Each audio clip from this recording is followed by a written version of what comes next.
జై తెలంగాణ కేసీఆర్ గారి నాయకత్వం జోహార్ తెలంగాణ మన వీరులకు మిత్రులారా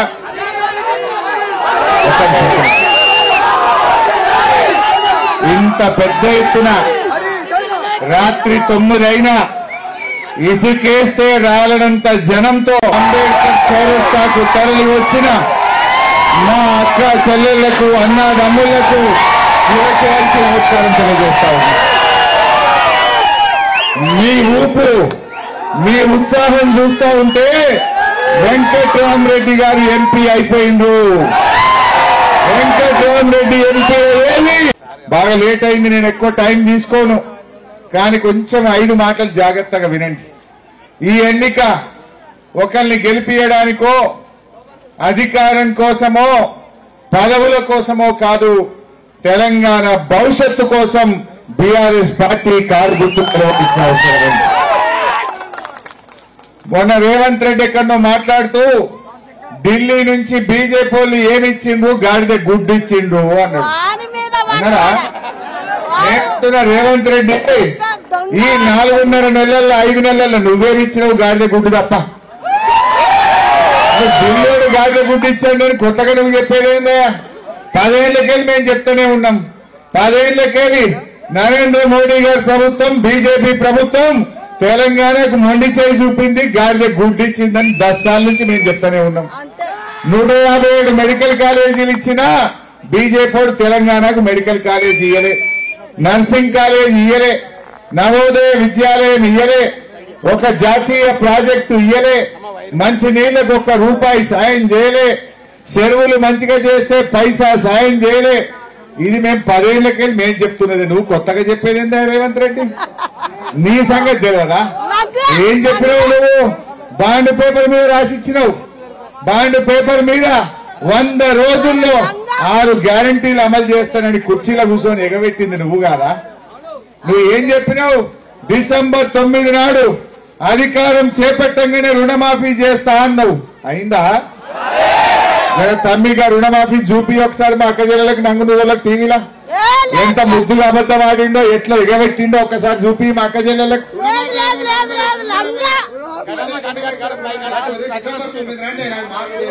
కాబట్టి రైతులందరికీ నేను విజ్ఞప్తి చేస్తున్నా, ఎమ్మడే పోయి బ్యాంకు పోయి లోన్లు తెచ్చుకోరి, వచ్చిన ఎమ్మడే నేను రుణమాఫీ చేస్తా. అయిందా చెల్లె ఎవరికన్నా? ఆయన అదే అన్నా 2 లక్షలు మాఫీ అయిన వాళ్ళంతా కాంగ్రెస్ కోటైంది, కాని వాళ్ళంతా కారుకు కేసీఆర్కి అయింది.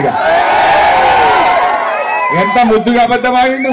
జల్దీ పోయి తెచ్చుకోరి, 9 తారీఖు రాగానే చేస్తా.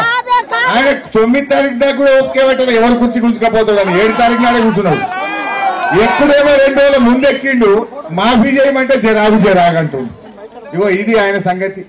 రెండో విషయం, రైతులకు వడ్లకు మక్కలకు 500 బోనస్ ఇస్తా అన్నాడా? ఇవాళ కళ్ళాలలో వడ్లున్నాయి, కొనే దిక్కు లేదు. 10 రోజులు 15 రోజుల నుంచి రైతులు పాపం కళ్ళాలల్లా వడ్లు కోసుకున్నారు. ఎండ బాగున్నది, వడ్లు మొత్తం గలగలైపోయినాయి, తేమ లేదు. కానీ కొనుమంటే శాతనైతుంది గవర్నమెంట్. అప్పుడేమో మేం బోనస్ ఇస్తాం 500 ఇస్తా అన్నాడు. జర చూపిరా తమ్మి,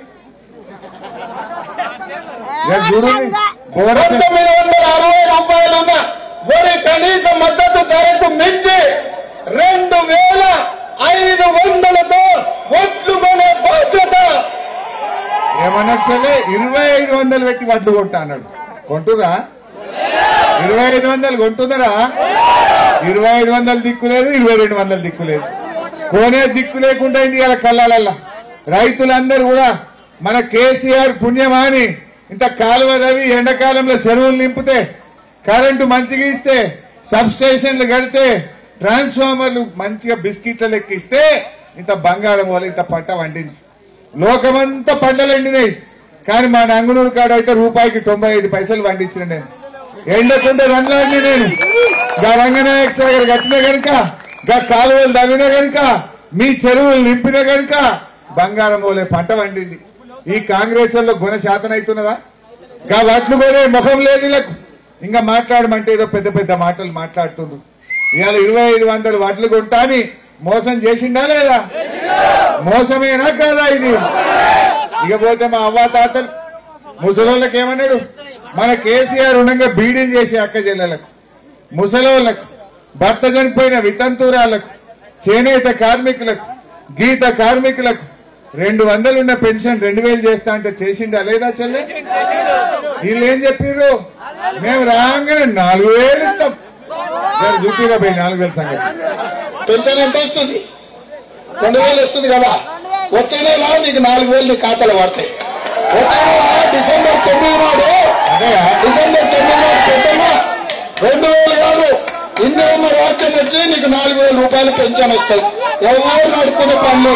ఇంతకుముందే సీన్ చెప్పి నీ మనోడు వచ్చి నీ కాళ్ళు ఎత్తుతాడు, పెట్రోల్ కు 500 1000 ఇవ్వమని. నడిచి మన్మడి కాళ్ళు ఒత్తుతుండా? 4000 అయిందా? ఎంత ముద్దుగా అబద్ధమాడింది చెల్లె. 40,000 ఇప్పుడు 4 నెలల గవర్నమెంట్ వచ్చి 5 నెలలు అయింది అంటే ఒక్కొక్క అవ్వ తాతకి కాంగ్రెస్ వాళ్ళు 4 నెలల 8,000 బాకీ పడ్డట కదా. ఎవడన్నా కాంగ్రెస్ వాడు ఊళ్ళకి వచ్చి ఓటు అడిగితే బిడ్డ డిసెంబర్ నుంచే ఇస్తాను 4,000 బాకీ పడ్డ 8,000 తెచ్చినాకనే ఓటు అడుగుమని చెప్పి బుద్ధి చెప్పాలి కాంగ్రెస్ వాళ్ళు. బాకీ పడ్డ 8,000 కట్టద్దా వాడు బీడీ కార్మికులకు? ఇవాళ ఇంకా ఘోరం ఏంటంటే 4,000 సంగతి దేవుడు అడుగు. నడిమిట్ల జనవరి నెల ఇచ్చే 2,000 కూడా ఎగ్గొట్టిండు రేవంత్ రెడ్డి.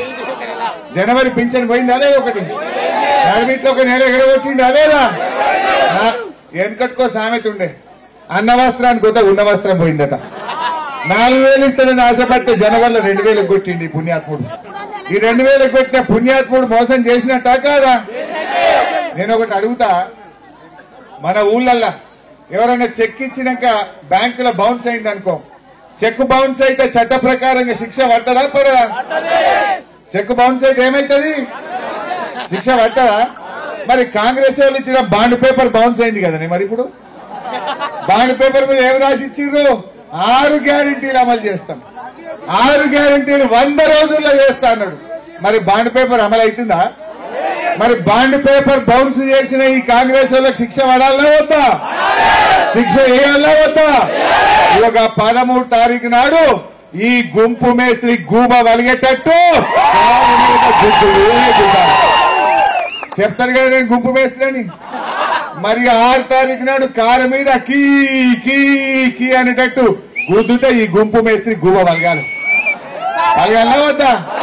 గట్ల అయితేనే సురుకు పుట్టది. అప్పుడు నేను అసెంబ్లీలో ఒప్పుకుంటాను. అయ్యా రేవంత్ రెడ్డి మా నాంగునూరు వాళ్ళు సురుకు పెట్టిండ్రు, ఎప్పుడు గట్టిగా అడిగి మెడలు వంచి 4,000 వచ్చేటట్టు చేస్తా, రైతు బంధు వచ్చేటట్టు చేస్తా, మా కళ్యాణ లక్ష్మి ఎంబడా తులం బంగారం ఇస్తాడు పుణ్యాత్ముడు. అరే గదిగో చూపిరా ఇక చాలా ఏం చూపిస్తాం కానీ షాదీ ముబారక్ కళ్యాణ లక్ష్మిలో ఈ రోజు 1,00,000 రూపాయలే వస్తున్నాయి. ఈ నెల అయితే 1,00,000, వచ్చే నెల మీరు తీసుకుంటే 1,00,000తో పాటు తులం బంగారం ఆడబిడ్డలకే ఇచ్చే. వచ్చే నెల తులం బంగారం, వచ్చే నెల ఇంకెప్పుడు నాయన? వచ్చే నెల నీ డిసెంబర్ పోయి జనవరి వచ్చే, జనవరి పోయి ఫిబ్రవరి వచ్చే, ఫిబ్రవరి పోయి మార్చి వచ్చే, మార్చి పోయి ఏప్రిల్ వచ్చే, ఇలా మే నెల కూడా వచ్చింది. 5 నెలలైనా నీ వచ్చే నెల ఇంకా అత్తలేదు. ఇవాళ తెలంగాణలో మొన్నదాకా మంచి రోజులు ఉండే 2 నెలలు, 1,00,000 పెళ్లిళ్ళు అయినాయి, 1,00,000 తులాల బంగారం ఇవాళ ఈ కాంగ్రెస్ వాళ్ళు బాకీ పడ్డాడు అక్క చెల్లెలు. ఈ కాంగ్రెస్ వాళ్ళ పుణ్యమైందా కానీ వీళ్ళు ఎక్కినాడు 50,000 తులం ఉండే, వీళ్ళు ఎక్కినాక 75,000 తులం అయింది. అయిందా లేదా? 25,000 పెరిగింది ఒకటేసారి కాంగ్రెస్ వాళ్ళు. ఏం కాలో ఏందో ఇది. కాంగ్రెస్ వచ్చింది, కరువు వచ్చింది. కాంగ్రెస్ వచ్చింది, కందిపప్పు 170 రూపాయలు అయింది. కాంగ్రెస్ వచ్చింది, సిమెంట్ బస్తా 70 రూపాయలు పెరిగింది. కంకర దొరకలేదు, ఇసుక పీడమైపోయింది. అంతా ఈ కాంగ్రెస్ అంతా వచ్చినాక ఏదో గోవింద గోవింద పాట వచ్చింది నిర్ణయాల. విన్నరా? కాంగ్రెస్ వచ్చింది, కళ్యాణ లక్ష్మి,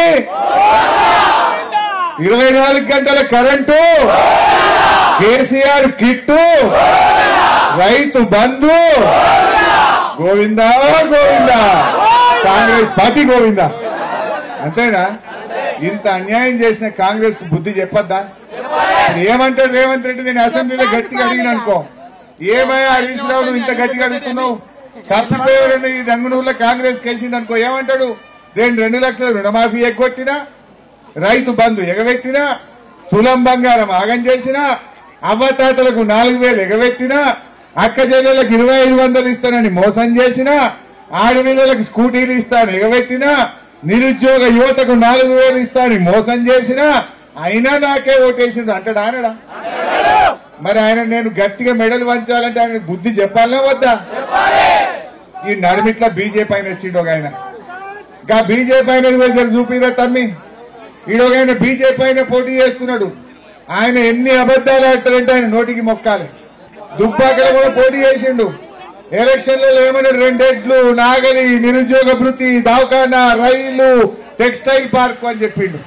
ఇంకొక అడుగు ముందుకేసి భార్యల్ని భర్తలకు దూరం చేయింది, భర్తల్ని భార్యలకు దూరం చేయింది, వాళ్ళని వీళ్ళకి కాకుండా చేయింది, వీళ్ళని వాళ్ళకి కాకుండా చేయింది, మర్డర్ చేయింది, ఏమన్నా చేయింది, ఓట్లు సంపాదించారు అంటుండు.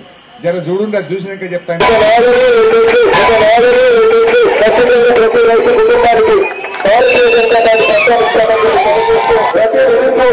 ప్రతి నెల 2,000 రూపాయలు వ్యక్తిగతంగా గెలిచిన నడుపుతున్నట్లయితే ఇంప్లిమెంట్ చేసినటువంటి కార్యక్రమాలు మనకు స్పష్టమైనటువంటి ప్రణాళిక ఉందని మీకు అందరికీ తెలియజేస్తూ, భారతీయ జనతా పార్టీని గెలిపిస్తే మీరు గెలిపించిన 6 నెలలలో కేంద్ర మంత్రి మినిస్టర్ వచ్చి దుర్గాబాబు టెక్స్టైల్ పార్క్ మంజూరు చేయించామని చెప్పి ఈ సందర్భంగా తెలియజేస్తాను. పైసలు వచ్చి గెలిచిన, తప్పు పని చేసి గెలిచిన, బలవాళ్ళు కొట్టి గెలిచిన, మర్డర్ చేసి గెలిచిన, మర్డర్ చేస్తాను భయపట్టి ఉపయోగించుకున్నా, ఏమి చేసినా జీతం వైసీకంగా గెలిస్తేనే మనం అందరం తెల్లగుంటాం, ఫలితాలు ఎత్తుకుంటాం. భార్యలు భర్తలు, భర్తలు భార్యలు నమ్మకుండా చేయాలి. అట్లా విడదీసి ఓట్లేయించేటువంటి కార్యక్రమం మనం మొదలు పెట్టాలి. పుణ్యాత్ముడు భార్యల్ని భర్తలకు దూరం చేస్తారట, భర్తల్ని భార్యలకు దూరం చేస్తారట, ఆయన అయితే గెలుస్తారట. గడ్డగోడాలట ఆయన. అంటే ఆయనకే తెలివి ఉందా? మనకు లేదు. అయింది బాగా భర్తల్ని విడదీసుకొని ఓటు వేస్తారు ఎవడన్నా? దయచేసి ఆలోచన చేయండి. అంటే 100 అబద్దాలు ఆడైనా గెలవాలని చూస్తున్నాడు. ఇటువంటి వాళ్ళకి దయచేసి చేయొద్దు. నేను ఇవాళ ఒక విషయం జాగ్రత్తగా ఆలోచించండి. కాంగ్రెస్ వాళ్ళకు, బీజేపీ వాళ్ళకి అర్థమైంది జనం ఓట్లు వేసేట్లేదని కొత్త నాటకం మొదలు పెట్టింది. బీజేపీ వాళ్ళేమో హిందూ ముస్లిం కొట్లాటలు పెట్టి మత తత్వాన్ని రెచ్చగొట్టి హిందువుల భూములను ముస్లింలకు వస్తారని బీజేపీ వాళ్ళు రెచ్చగొట్టా ఉన్నారు.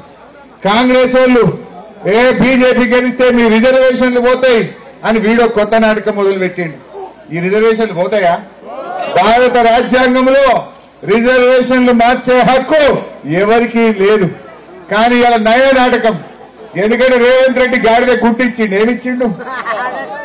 ఇవాళ నేను అడుగుతా, మీరే చెప్పాలి ఏది మోసమో ఏది మోసం కాదో. రేవంత్ రెడ్డి గారు 17,000 రైతు బంధు, 15,000 రైతు బంధు, వడ్లకు మక్కలకు 500 బోనస్, తులం బంగారం, 4,000 పెన్షన్, అక్క చెల్లెలకు 2,500, నిరుద్యోగ భృతి 4,000, ఆడపిల్లలకు స్కూటీలు, అన్ని మోసం. గాడిద గుడ్డు తప్ప ఏమిచ్చినావు రేవంత్ రెడ్డి? మాటలు చెప్తావు. దీనిలోని గాడిద గుడ్డు కాదు, నువ్వు పెద్ద గాడిద గుడ్డు. నువ్వు నీకు ఓటమిగా హక్కెక్కడి? ఈ అబద్దాలు చెప్పి ఇవాళ కుర్చీలో కూర్చొని ఇద్దరు కూడా ఒకరు మతం పేరు మీద, ఒకరేమో రిజర్వేషన్ల పేరు మీద నయా నాటకానికి తెరలేపుతా ఉన్నారు. దయచేసి ఆలోచించండి. పేదలకు బుక్కడి బువ్వ పెట్టిన వాళ్ళు ఎవరు? అక్క చెల్లెల కోసం ఆలోచించింది ఎవరు? కరెంట్ ఇచ్చింది ఎవరు? నీళ్లు ఇచ్చింది ఎవరు? ఇవన్నీ కూడా ఆలోచన చేసి మనకు ఎప్పటికైనా మన కేసీఆర్ శ్రీరామ రక్ష. రేవంత్ రెడ్డి ఏం మాట్లాడతాడే? కేసీఆర్ రుణమాఫీ ఎప్పుడు చేస్తావు అని అడిగిండు. ఎండిపోయిన పంటలకు సాయం చెయ్యి అని అడిగిండు. అక్క చెల్లెలకు 2,500 ఎప్పుడు ఇస్తావు అని అడిగిండు.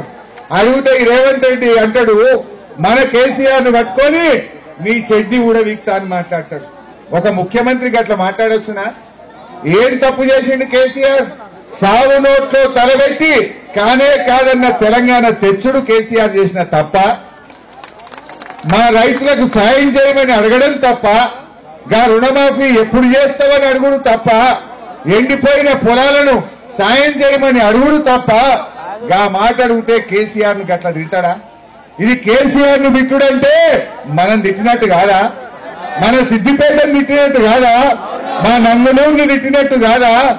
కేసీఆర్ ఇలా ప్రతి గుండెలు ఉంటాడు, గడప గడపలు ఉంటాడు కదా. మన కేసీఆర్ ను ఆ రకంగా అవమానించిన ఈ రేవంత్ రెడ్డికి మనం బుద్ధి చెప్పాలన్నా వద్దా ఆలోచన. దయచేసి నేను మీ అందరినీ కోరేది ఒక్కటే, ఈ ఎన్నిక ఒక వెంకట్రామరెడ్డి కోసం కాదు, ఇది మన సిద్దిపేట ఆత్మ గౌరవ ప్రతీక్ష. మన సిద్దిపేటను కించపరిచిండు, మన కేసీఆర్ ను అవమానపరిచిండు, మన కేసీఆర్ ను తిట్టిన రేవంత్ రెడ్డికి ఓటుతో మీరు బుద్ధి చెప్పాలి. 13వ తారీఖు నాడు 4వ నంబర్ పైనుంచి 4వ నంబర్లో మన వెంకట్రామరెడ్డి గారి ఫోటో ఉంటది, కారు గుర్తు ఉంటది. జర మంచిగా చూసి 4వ నంబర్ మీద కారు గుర్తు మీద ఓటేసి వెంకట్రామరెడ్డి గారిని మీరు దీవించాలని నేను మీ అందరినీ ప్రార్థిస్తా ఉన్నా. నన్ను మంచిగా గెలిపించిండ్రు, కానీ నా సోపతికి వెంకట్రామరెడ్డి ఉంటే నేను మీకు మంచిగా సేవ చేయగలుగుతా. నేను పిల్లలకు డ్రైవింగ్ లైసెన్స్ ఇప్పిస్తా అంటే మాట ప్రకారం ఇప్పించిన, అక్క చెల్లెలకు కుట్టు మిషన్లు ఇప్పిస్తా అంటే ఇప్పించిన, ఉపాధి హామీ పనికి వేటలకు కిట్లు ఇప్పిస్తా అంటే కిట్లు కూడా ఇప్పించిన. ఇప్పుడు ఈ మన వెంకట్రామరెడ్డి గారు మన సోపతికి వచ్చిండనుకో, రేపు రాబోయే రోజుల్లో మీ పిల్లల చదువుల కోసం తన ట్రస్ట్ ద్వారా సాయం చేస్తాడు. మీ పిల్లల పెళ్లిల కోసం ₹1 ఫంక్షన్ హాల్ కట్టించి పేదలకు సాయం చేస్తా అంటున్నాడు. మన పిల్లలకు హైదరాబాద్ లో ఉద్యోగ అవకాశాల కోసం సిద్దిపేటలోనే ₹1 ఖర్చు లేకుండా కడుపు నిండా అన్నం పెట్టి పిల్లలకు ట్రైనింగ్ ఇచ్చి పిల్లలను దారిలో పడేస్తా అంటుంది. మరి ఢిల్లీలో పోరాడాలన్నా, ఢిల్లీలో రేపు కొట్లాడాలన్నా ఆయన ఒక IAS ఆఫీసర్, ఒక కలెక్టర్ గా పనిచేసిండు. పార్లమెంట్ లో ఇంగ్లీష్ లో మాట్లాడగలుగుతాడు, హిందీలో మాట్లాడగలుగుతాడు, మనకేం పనులు కావాలనో కొట్లాడి తేగలుగుతాడు. ఒక ఆయన కాంగ్రెస్ ఆయన ఇక్కడ పోటీ చేస్తుండే, 6వ తరగతి చదువుకున్నాడు. ఆయన ఏం మాట్లాడాలి? 6వ తరగతి చదివి ఆయన ఢిల్లీలో పోయి, ఈయన మాట్లాడేది ఢిల్లీలో కానీ అర్థమవుతుందా? మరి ఆయన ఓటేస్తే మన పనులు అవుతాయా? ఇక బీజేపీ అని తెలివి మీరు ఇప్పుడే చూసిండ్రు. భార్యల్ని భర్తలు విడదీయాలన్నట, భర్తల్ని భార్యలతో విడదీయాలన్నట, మర్డర్లు చేయాలన్నట, మర్డర్ చేస్తా అని బెదిరించి గెలవాలంటుండు. ఆయన కోటేద్దామా? ఏమిచ్చింది అక్క బీజేపీ వాళ్ళు? ఇచ్చిరా మనకు? ఇచ్చింది కదా అక్క కొద్దిగా, కొన్ని ఇచ్చిరు. ఏమి 350 సిలిండర్ ₹1000 చేయలేదావే? ₹60 పెట్రోల్ డీజిల్ ని ₹100 చేయలేదావే? చేయలే. ఇంకా GST పెట్టినాక పాలు, పెరుగు, పప్పు, ఉప్పు అన్ని ధరలు పెంచలేదా బీజేపీ? పెంచిండా లేదా? మరి ఏమి చేయలేదంటే విషయాలు యాదికి పెట్టుకో. మంచిగా ఓటేస్తాను పోయేటప్పుడు వాళ్ళు పెంచిన ధరలను గుర్తు పెట్టుకొని బీజేపీ వాళ్ళకి బుద్ధి చెప్పేటట్టు కారు గుర్తు మీద ఓటేయాలి. ఈ కాంగ్రెస్ బీజేపీలకు బుద్ధి చెప్పాలని చెప్పి మీ అందరినీ కోరుకుంటూ, వెంకట్రామరెడ్డి గారి గెలుపు ఖాయం, నాకేం డౌట్ లేదు. కానీ నాకు 84,000 ఓట్ల మెజార్టీ ఇచ్చింది. మరి వెంకట్రామరెడ్డి గారికి ఎంత ఇద్దాం? చెప్పినట్టు కాదు, బరాబర్ ఇవ్వాలి. నిజంగా ఇచ్చేదంటే చెప్పు, ఎంత ఇద్దాం? మంచి మెజార్టీ ఇవ్వండి. మన నంగునూరే నంబర్ 1 ఉండాలి. మన 5 మండలాల్లో నంగునూరు మెజార్టీ నంబర్ 1 ఉండాలని కోరుకుంటా ఉన్నా. మా డ్రెస్సులతో వచ్చిన మా జేపీ తండా అక్క చెల్లెళ్ళు, అదేవిధంగా మలయాళ తండా నుంచి వచ్చిన అక్క చెల్లెళ్ళకు కూడా నా ప్రత్యేకమైన నమస్కారం తెలియజేస్తా ఉన్నా. మా బదిపడగ ఊర తండా అక్క చెల్లెళ్ళు కూడా వచ్చిందట, వారికి కూడా ప్రత్యేకంగా నమస్కారం తెలియజేస్తా ఉన్నా.